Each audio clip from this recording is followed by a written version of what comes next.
Halo Sobat Sabah semua, ketemu lagi di Balai Sabah. Kebetulan hari ini ada check-in. Ini 8 jam pasca check-in DOC. Nah, pada video kali ini saya akan sedikit berbagi mengenai kualitas DOC. Seperti biasa, kita dapat DOC itu kan tidak pernah bisa memilih, kita pengennya yang bagus. Nah, datang DOC, kondisinya seperti apa, kita tidak pernah tahu. Maka kita harus jeli dalam mengamati kondisi DOC yang kita dapat di kandang. Saya akan sedikit berbagi tips untuk melihat kondisi DOC yang baik itu seperti apa.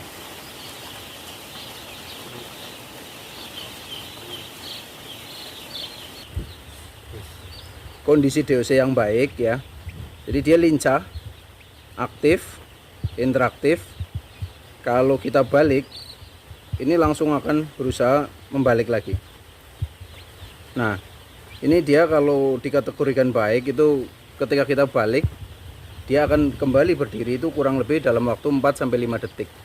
Kalau 5-10 detik itu medium, artinya lemah. Kalau lebih dari 10 detik itu layak kaling. Nah, itu dari sisi kondisi kelincahan atau kondisi kesehatan fisik dari DOC itu sendiri. Kemudian dari sisi bobot ini relatif baik. Ketika ditimbang ini kisaran 40-43 gram. Jadi bobot itu menentukan capaian minggu pertama. Mana yang baik? Ya semua baik sebenarnya. Cuma kalau kita mau melihat yang optimal itu di atas 37 gram, di bawah 46 gram ya. Apakah di atas 46 gram atau di bawah 37 gram itu jelek? Enggak juga. Itu tetap bisa kita optimalkan. Tapi ketika kita bicara titik puncaknya ini ada di atas 37 gram, di bawah 46 gram. Itu kondisinya seperti itu. Nah, kalau kita lihat dari sisi fisik ya, ini lihat dari matanya itu sangat cerah ya, memandang tajam, cerah, bagus. Paruhnya juga bagus, tidak keriput. Ini seperti diolesi minyak, sangat baik. Kemudian ujung bulu di sini tidak ada tidak ada semacam kayak keriting-keriting ya. Bulunya sangat baik, sangat bagus. Dari sisi kaki, nah dari sisi kaki ini basah, mengkilap, dan seperti diolesi lilin gitu ya, tidak kering. Ini DOC yang sangat baik. Kemudian terakhir, kalau kita mau cek itu dari sisi navel atau pusar. Ini di pusar di sini. Ini kalau pusar yang baik dia menutup rapat. Ini pusar. Ini cukup baik pusarnya. Nah, sudah mulai menutup rapat. Kalau yang kurang baik itu ada perubahan warna menjadi kekuningan atau menjadi gelap kehitaman, atau ada seperti cambuk. Itu yang kita sebut biasanya string navel ya. Kekuningan berarti yellow navel, kehitaman itu black navel. Itu kondisi infeksi di kuning telur. Ini contoh ciri-ciri DOC yang baik. Kemudian saya tunjukkan beberapa DOC yang kategorinya bisa dikaling atau tidak baik atau memang kondisinya tidak sehat. Contohnya seperti ini. Paruhnya dia sudah kelihatan pucat, mata menutup rapat, tidak aktif, diem, pasif ya. Kaki kering, kakinya kering, bisa dilihat di sini, sangat kering ya. Kemudian kalau kita lihat navel, ini kategori yang black navel ya. Kalau kita bedah, ini ada infeksi di kuning telur. Ini ayamnya memang di sisi lain juga ada red hawk, ada kemerahan di sendi persendian sehingga dia lumpuh. Ada persendian ini merah, red hawk mungkin kelihatan atau enggak ya, sehingga dia lumpuh.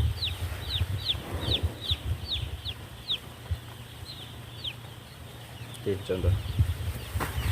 Ini juga bisa dilihat, ini merah, red hawk ya, terus kering, dia lumpuh. Nah, yang lumpuh-lumpuh seperti ini harus segera dikaling karena juga tidak akan bisa hidup, paling 3-4 hari mati. Kalau ini sebenarnya dia sehat, bagus, cuma dia kecil, ini small chick. Kenapa seperti ini? Karena ini dari telur yang memang ukurannya kecil. Jadi kalau ditimbang yang lain mungkin 40, dia mungkin baru 35 atau 34. Ini ada 1-2 ekor yang kondisinya seperti ini. Kadang ada juga yang bulu-bulunya di sini lengket seperti ini. Lengket, basah. Ini sticky chick, ini efek dari kuning telur yang lengket ke badan ya.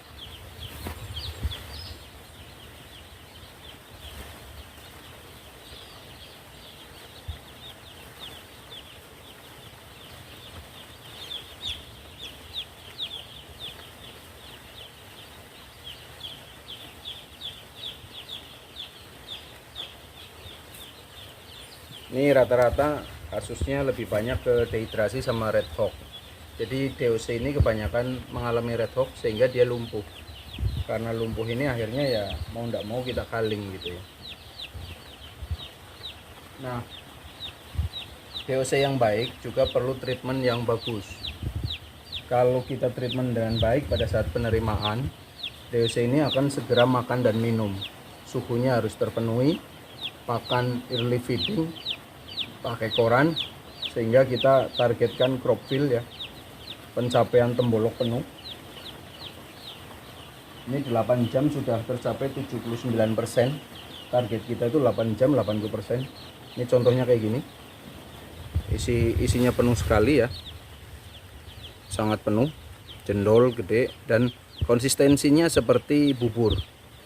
Ini mengindikasikan DOC ini nyaman di areanya sehingga dia bisa makan dan minum dengan baik.